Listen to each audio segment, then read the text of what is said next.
te manatu le nei tula Afiafi e te au o le nganga maulunga.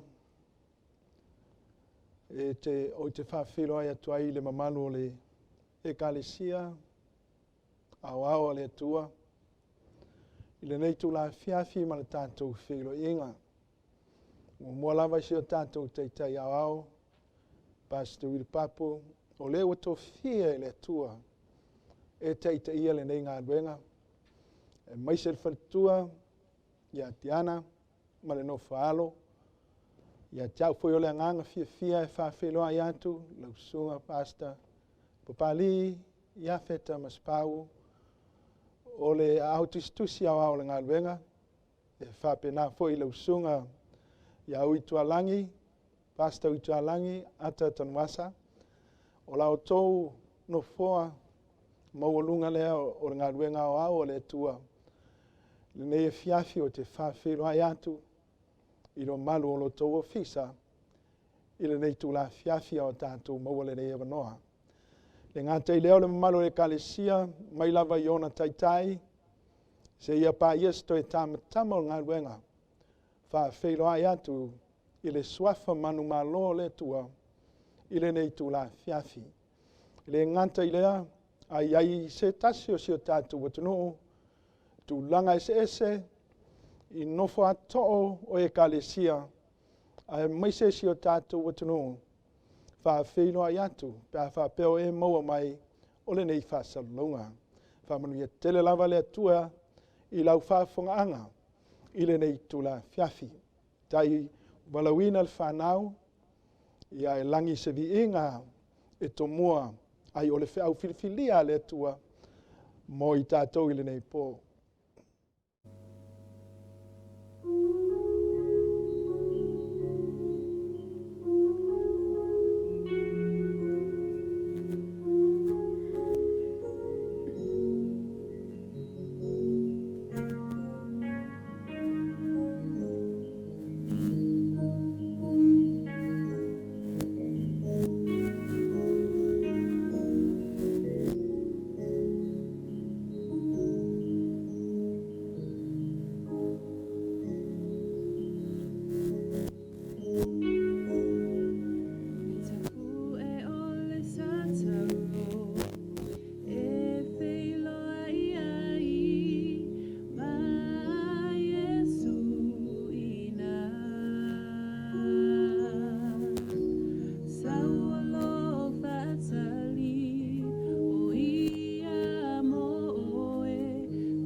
Ai, ilo ali, ilo tau tau ai.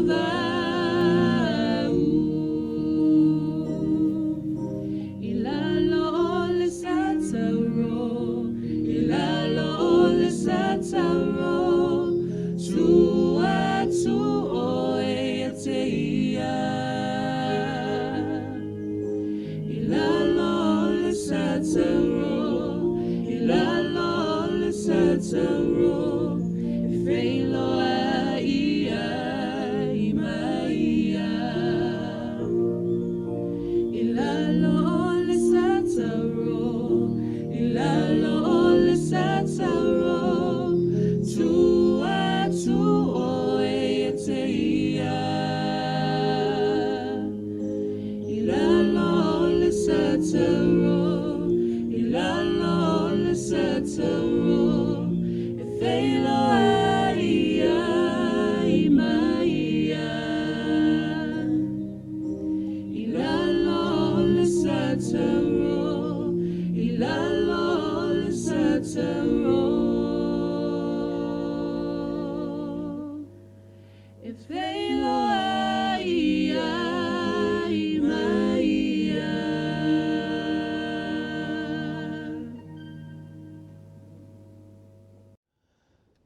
Lau whaia le tātou talo, o nā tātou sā ili ai lea i le whionga le tua le nei Afiafi. Lo mātou tamae o le langi, e sili ese lava oe. O oe o le ao o le nei ngā luenga. O oe o le tua fofoa. O le tua matautia e tumu i le alofa muti vale. O lou lava swafa, ua mafua ai ona mātou maua le nei avanoa. E mātou te sā ili atu ai ate o e ala iau whionga. Na ole le anganga sae pai mai au ala whaptoa. Te pai fuai ta ele o fina ngalo mo mātou loto. Ina ia mātou i loa lava oe. E ala i ala ua e feta laima iai. E lima tai te ina ai o le soifua mo le mātou ola. Ao mātou whinau atu mo le nā whamoe moe, ta latu leo te. Le aso e te whio whalua mai ai, ma avena e i mātou i monta, ua loana e saunia mo i mātou. So soani au ona vai ma le whātau wā, a lia ilo mana i le nei pōho, a vea o se mea whai ngā luenga ua e whili whaptoa mai, mo i mātou lau whanau i le nei e Afiafi. E vi alo swafa sili e se whapaeina i mātou iau e whionga ono lo lava swafa Yesu ua mātou ole mo mātou talo toi nei. Amen. Ole Afiafi le nei, ole a maua le whiau i le tusio, o whamasino lona matau pe fitu. Whaiupu mamua, se ia whanganta le whaiupu iwa, au te manao e whai ilau suenga. Ai o le tusi lea, ai whai tau le tusi o whamasino, o lona matau pe 5, ma lona matau pe 6, o mai ai le history. Le history o le nuu o le tua, ai ina ua o ese mai ai kupito, ma tai mai e le tua i le ala. Ma ngā iatu i le nuu na promise le tua, e whai mo i lato, pei tai lunga le ala e iailu inga. Whai taula mta upu e fitu i le teimi o le tangata i ngoa ia e uta. Mta upe 5, tangata i ngoa ia e uta. O le whamasino na tō fia i le tuan teimi, whai mai le upu tu speia. I lona teimi, whai mai uoti e uta, e wha se fulu tausanga, e valu se fulu tausanga, o file mule nuu. Whai mai na naoti ha, wa uma le ola, o e uta o le whamasino na tofi le tua molo na nuu i le nā teimi. Whai mai ona toe a mio le anga lea. O le nuu o le tua o Israelu. Ona whaatulai mai le tua o le tasi whamasino. O le whamasino po le perfeta tamaitai, perfeta whawhine, o te para. Na tūlai mai le nā taimi, whamelo lupo tu speia. Ina, ua o i le taimi ua mahe ai, le no wha i ngā te pora. Whai mai, o le taimi nā whase furu tau sanga o file mule no. Le aise taua, le aise tasi e whalavelave. Ina ua uma le no wha i ngā te pora. Le taua ma le tupua kanana. Whai mai ona toe a mi o le hanga, ai loa fo i leo le noo. Ona whaasala lea e le atua. Ina ua toe fo i tangata i mea na masani ai o le ifo i tupua. Ona mai ai leo le whiau i le afiafi le nei. Mo oe mai tātou. E tusa o le fina ngalo le atua i le nei po. Te i whaafonga i le. I le mau e tatala ina ai le whiau a le atua le nei afiafi. Whai mai le. I le mua le Ioane, nam tau pe lima whai pue whaa. A wā o i lato o malava o e whanau mai le atua. E manu malo i lato i le lalolangi. O le nei fo i le manu malo e manu malo i le lalolangi. O lo tātou wha tua lava. So e atangia mai, i le afiafi nei, o le wha tua, e wheso tai ai tātou ma le atua. O le wha tua, e una ina i tātou. E tātou te lata i le atua, mo tātou usi tai i le atua. Whamele upo tu spaia, a wā o i lātou o malava, o e whanau mai le atua, e manu malo. Mai tau mai i ale fionga pa i ale atua i le nei e fiafi. Wa e yeilon au tu, e wha au tuina ai, a o mauia e tatala ai. I al au i le fiafi le nei. A whonga le romanom tau pe lima. Whai mai, o ia fo i ua tātou moa mai ai le taita inga. O le nei alofa tu noa. Tātou te i ai i le whātua. O lo mori mau fo i tātou male wha moe. I le manuia mai le tua. I tau tala i le upu lea o le taita inga. Tu se le Roma o lona matau pe lima. O le upu lea o le taitai. Taita inga. E sauma le upu e linear proseko kei. O lona winga, o le taitai i le manu malo. So mai o ia lea, la e tau tala i a Yesu Keriso. Whai mai o ia foi, ua tātou maua mai ai, le taitainga. Taitai tātou e le atua, taitai tātou e Yesu Keriso, i le manu malo. I le taitainga i le nei alofa tu noa. Whai mai tātou te iai i le whātua. Mantuala upu len whai atu te mua sola. O le whātua e wheso tai ai tātou ma le atua. So o le whātua o le driving force. E push ai tātou. Ina ia tātou lata i le atua mo tātou i loa. Ma tali tonu i le mea e whina ngalo ai. Le atua, whaafonga le whaiunga o le whaiupu. Ma mai olo o mita fo i tātou, ma le wha moe. O le hana wha moe lea, le wha moe i le ola e wha vavau. Mai i le manuia, mai le atua. Wha moe i a Yesu, Keriso. Le taitainga, i le manu malo. Ona whautuina le o whau nei po, e whapea. O le atua, tātou te manu malo ai. Whaingo whia ia, o leo tūr whaau le nei fiafi. SISDAC, leo whia le nei fiafi. O le secret leo le manu malo. E le o oe, e le o au. Ai o le atua, leo tū leo le whaau le fiafi nei. O le atua, tātou te manu malo ai. O leo tū nā. O le whaole vaenga mua, e ai luinga. E luinga e lui ai tātou. A whape o oe o kerisiano, o oe o tangata o le tua, e te tau o na tātalia ina o luinga. Challenges. E lui mai ai le tua, e tā pena ai tā ua, mō mea te tele o lana ngā ruenga.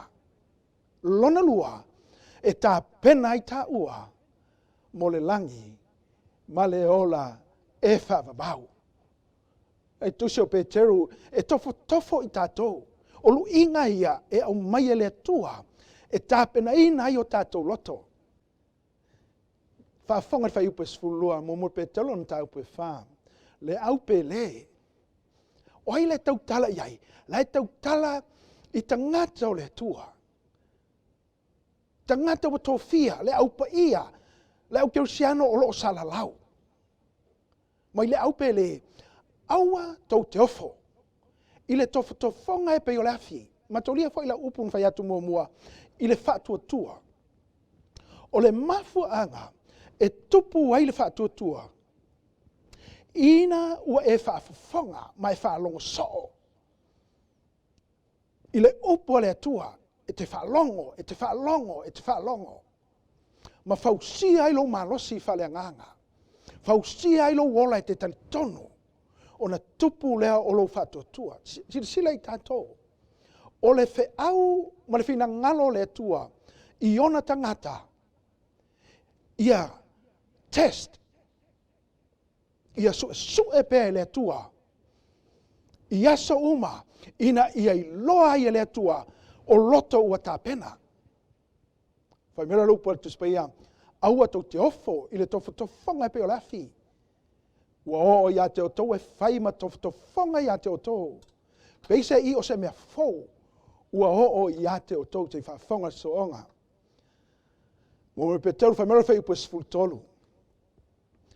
Ae whaapei ona tofu sia o tau whaatasi i ti ngāo ke riso. Ia o tau oli ai. O ti ngā. So se tangata e la fua ilona ola i a Yesu. So se tangata e alu i le atua. E muli i tūlanga au Yesu. E tofoina oe. E whea ngai oe ma puapua ngā. O tala tangata. E la fua ina lo wingoa. E la fua ina oe. E la fua ina lo ainga. E upu leanga i ai tangata. Whonga le upu le tua e whaapei ona tofusia. O tau whaatasi i ti ngā ke riso. Whaimera le upu te speia. Ia o tau oli ai. E leo se mea e whanono ai. E leo se mea e tinga ai. Ai oli. Ai sea. Ona na maliu Yesu ke riso mo tātou. Ua tu ina mai ai le ala fua. Mo oe. Mau. Ina ia muli hai. Whaafonga le upo le tua. Ia o tau oli ai. Moila soonga o whaiupu. Ina ia fia o tau. Male oli tele. Pe a whaalia mai lona mamalu. Le aso e fia mai ai Yesu. Le fia fina nei. Lunga le nei whonga ele o lo tātou wola ai. Le nei lalo langi le tu mau. E whea ngai tātou mati ngao ngā ruenga. Awana i ngalo i ate oe. E iai le oli tele. O le ale aso le nā oli sanga tele. O le aso e tu uai mea le nei lalo langi. O le aso wa whetalai Yesu Kiriso. E toe a fio mai ai. E a vina ai tātou i monta. Ua saunia e le atua mo i tātou. Whaafonga i le Roma lom tau pelima whai petolu. E le ngata fo i lea. Aua tātou mita i pupua ngā. O mea ti ngā ia. E whesoua ina i ai tātou. Au tātou i tonu o ngā ruenga le atua. Mai le ngata fo i lea ua tātou mita i pupua ngā. Ina ua tātou i loa o pupua ngā. E tupu mai ai le onsai. Oli ma le fia. A o mai whaingata. A o mai pupua ngā. I le ka le sia le atua. Po o te tonu o lo aiga. Ai a te o Yesu Kiriso e whaavai ai lo wola. Whaavai ai lau ka le sia. Whaavai ai lo aiga. Whai mai lo upar tu spaia e te mita. Pe a o mai mea whapena. Whaafonga. O na tātou o mai lea.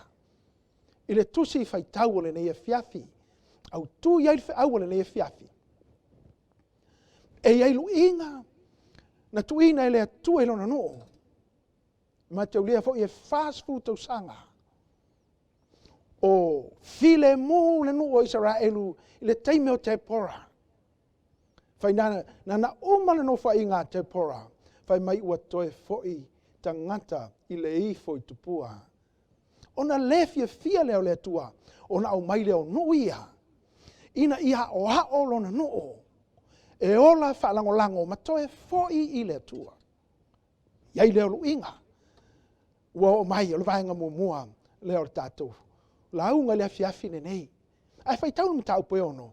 Whai mai e fitu tau sanga. O le polonga o Israelu.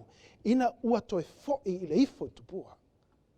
O mai mitiana whaaleanga o mea toto. Whaaleanga o latou fale. Whai mai ua sulu solo. Ua sulu i maunga. E la lafi ai.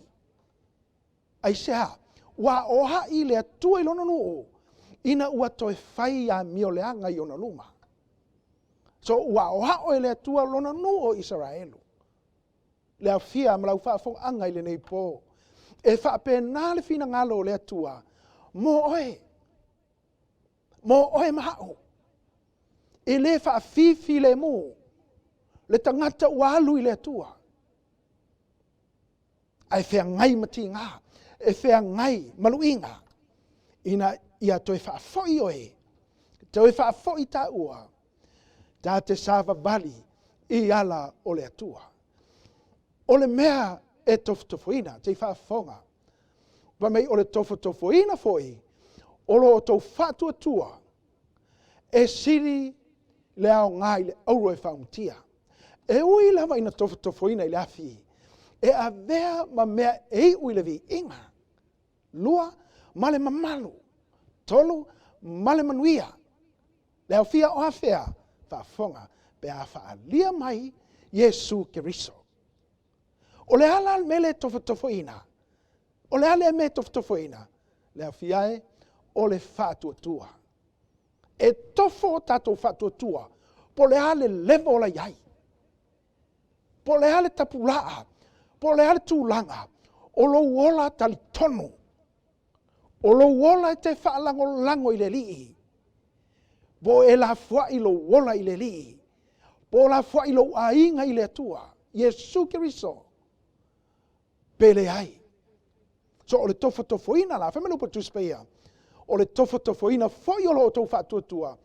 E sili i le au ngai le auro. Ja. Te oma le tamau ainga e ngata i loti. A o le whaatuatua. E le mawhai es tangata. O na aviseina. Ai e tofo e le atua. Ma su e le atua. Tātou. Mole le lei. Oi tātou. Lo tātou vā ma le atua. Whaafonga le tuse iopo. Iopo lo su tolu whai pusfulu. O iopo le patriaka. Na whea ngai maluinga. O lona health. O lona soifua maloloina. Whamaile upo le atua ia satani. Satani o whete sauai. Mai satani no whelo rua i laulangi. Whamaile upo le atua. E te lewa ai ane lau o na iopo. Whamaile satani i le ono wa ai ai. Whamaile o satani. Wala ona saunga le mo iopo. Ona o le nai te puipuia. Whaatanga le atua satani. E tango iai. Ma le upo le atua. E te tango i mea o malava.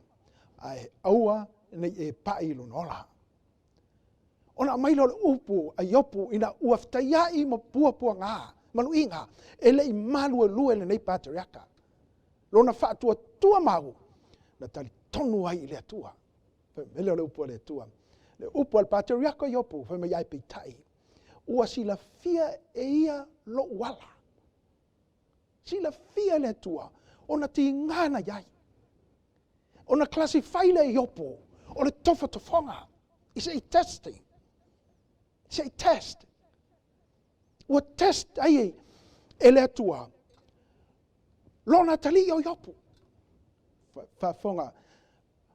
Ai peitai ua sila fia ia lo lavala. A tofotofoina hau. O te sao. O te sao atuai. E pei o le auro. Le au fia, le ka le sia le atua le nei afiafi, le nei po. O le natura leo le atua. Le wawhea ngai o le atua. Malana whanau. E test. Wai fwoi le maunga talaina ai, le sauninga le nei afiafi.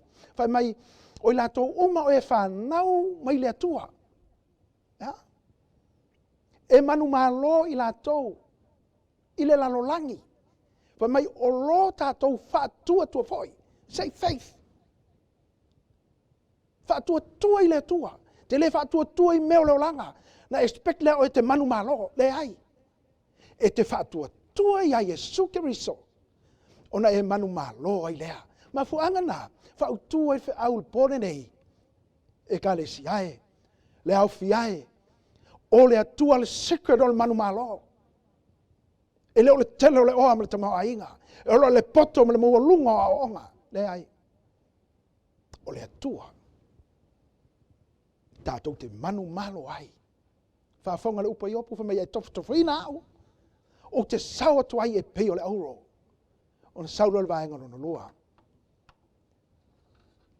Whaautuina le vaenga no lua le whiau. Oe na le toa malosi. Whaatua le fausia mai. Ma mea i ore tangata e lata i le atua. Ma tā upa ono, wapolonga le noo. Solo i ana. Solo i maunga. Ai sea, wa oa i le atua le noo. Ona ua foi la mi o le hanga. Wa toi foi le ifo i tupua. Ona sa ili le atua si tangata. Ai maua mai, o la e lafi. La e lafi, i me soli ai vine tonga saito. E lafi ona e fefe ya mitiana. Fautula le vaenga no lua. O e na altoa malosi. O la mei lo ai oe. E kalesia. O la mei lo ai oe. O sasa mei loa mai ita ue le tua. Le alo identification. Pala ai. Al mele na iloa mai ai. E le tua kitiona. Mai oe na altoa malosi. Fai upo sulua. Oe le upo le tua. O oe na altoa malosi. Na mai lo le whiau. Alu e la vea Israelu. O le mission le na. Na tofi ai le tua. Kitiona. Alu e la vea Israelu. E whape nā whiau le tua. Mō i tātou le kalesia. Take a stand. You need to take a stand before it's too late. Tū mo e so. Whamei o le nungo Israel wa solo iana. Wa solo i maunga. Le fia whiola. Wa pala ai amitiana. Ai wala uina i le tua. Le tangata. Sen mai le tua na angelu. Ala e lafi. Kitiona. Whamei le upo le tua. Le angelu le tua na tuli mai. O e na altoa malosi. Alu e la vea i Israelu. Whafonga. E whai atu le atua i a ki te ona, ai whai le excuse. La le excuse. Whafonga le whai upo sulima. O te la vea i ni a. O i e whai mai le atua o e na le toa malosi. Ai pala ai. Whai excuse. Whai mai.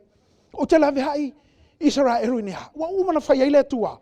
O e le toa malosi. Alu e la vea i. Lo no. Ai whai le excuse. Whaafonga i lana upu.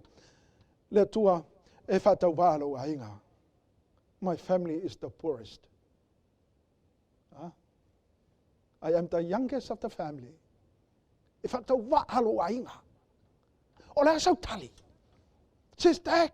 Le kalesia le awhia le fiafi nei. O le asau tali. E te whai excuse i le tua. Whaafonga mai tātou. O le mafuanga. E te whai excuse i le tua. E le lava lou whaatua tua i le tua. Ma lou tali tonu e le mana o le tua.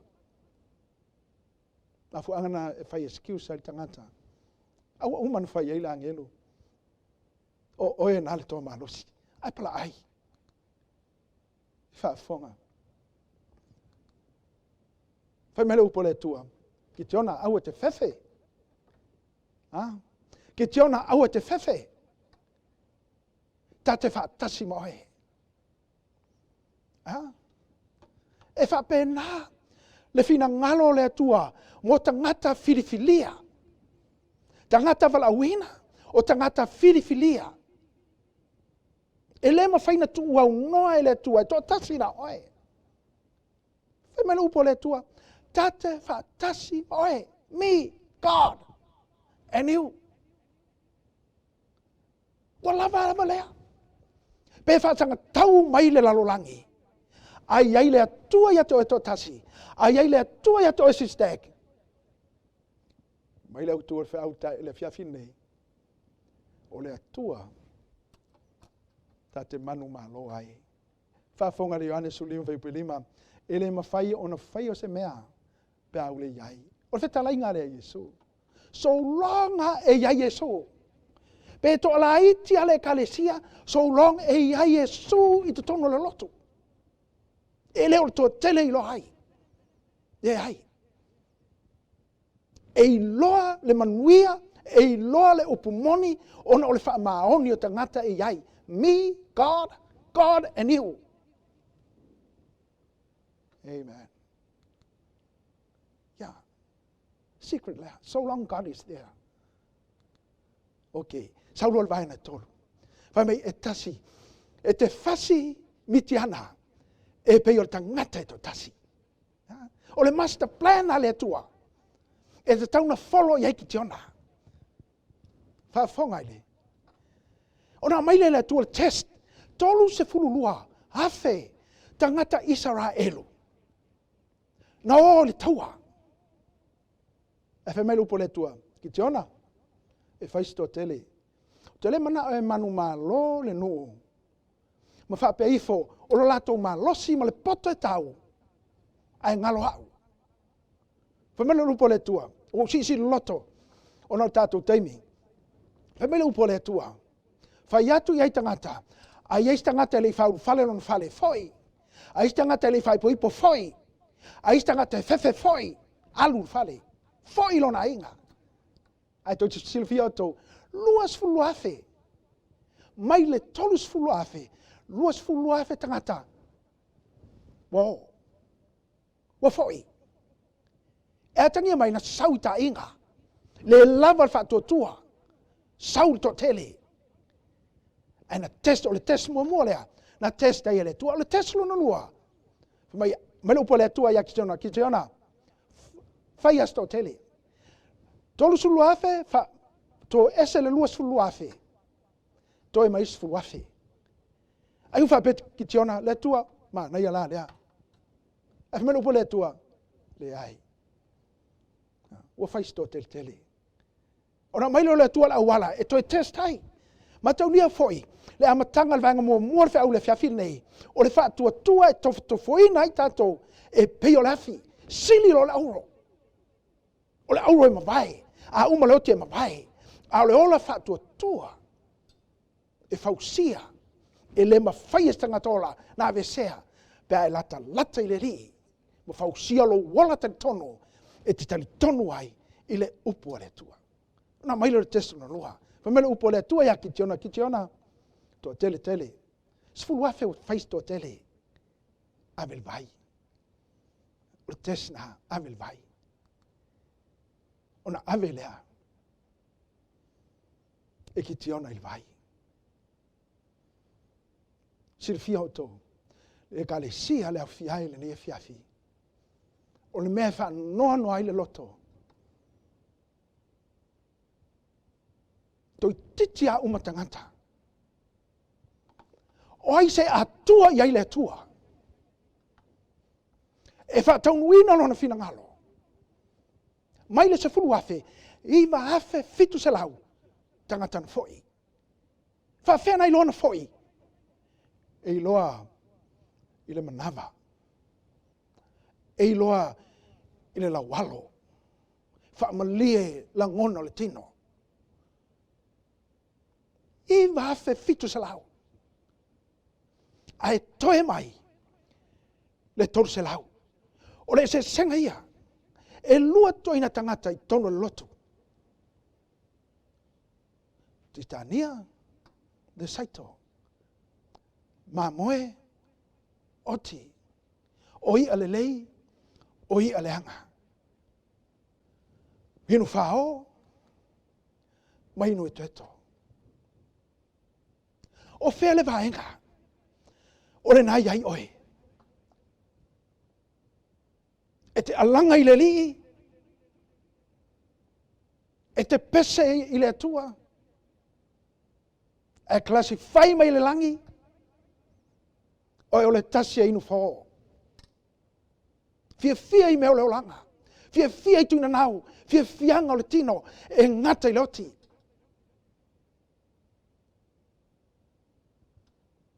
Tō fia, i e to toi, remnant.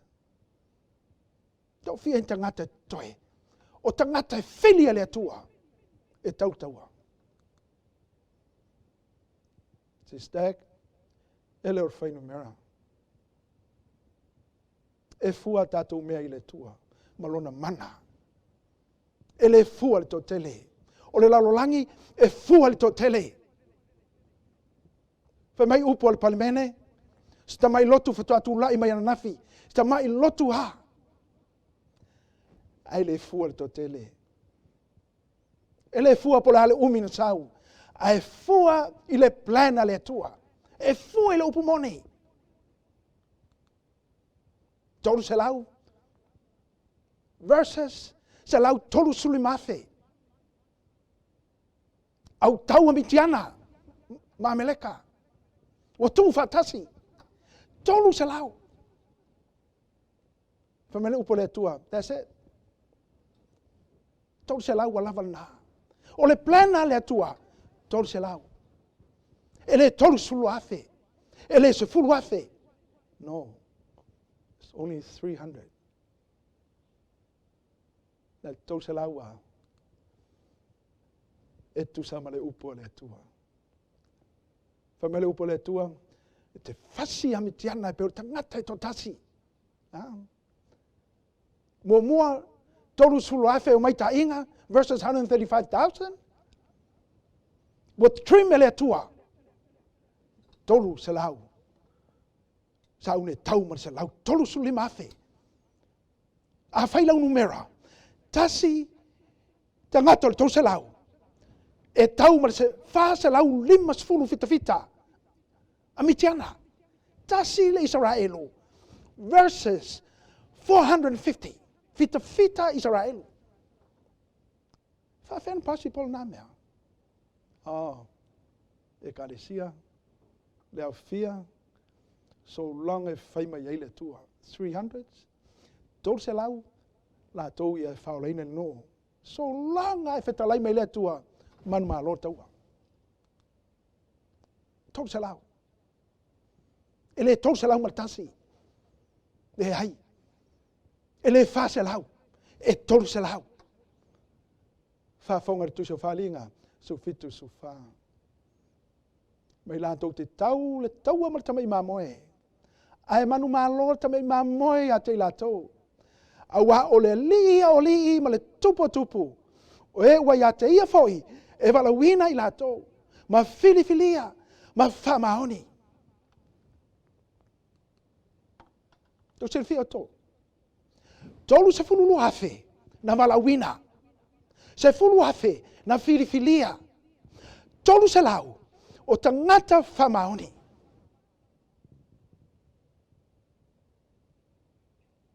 Tangata ia malo e taua. Tangata o lo lato wola atoa, o le atua malana whiau. E tangata e maitono lo lotu, a inu eto. Whaari le poto ma le atamai. Malau whape e te iaile tono SISDAC, tono le kale sio iaile pumoni, guarantee iaile wola i le langi. De ai. E wala wina oe, whasio tia fo i oe, pe le wha maoni le tua. A e o le level filifilia, a e le wha maoni le tua, e whasio tia fo i oe. A le upu le tua. Tolu se lau. E manu malo e taua. Tolu se lau. That's it. Au tua wha au le whiawhiri nei. SISDAC. Leo fia. O le secret lea. Ia iai le tua. Ia iai e suilo o langa. Ia iai e suilo o ainga. Ona manuia leo mea te whaia. Au tua wha au. o le atua, tātou te manu malo ai. Whamuia le atua le nei fiafi. Whamuia le atua i le kalesia. Whamuia le atua i lau whafunganga le nei po. Ia vi i alon suafa silisili ese. Amen. Lau whaiwina talo. Lo mātou tamai o le langi. Ia mawalunga lo vi inga le nei po. Ia vi i alo suafa silisili ese. Ia sanga vi ia oe. Nei se yo o i le whavavau. E whavaulava. Amen.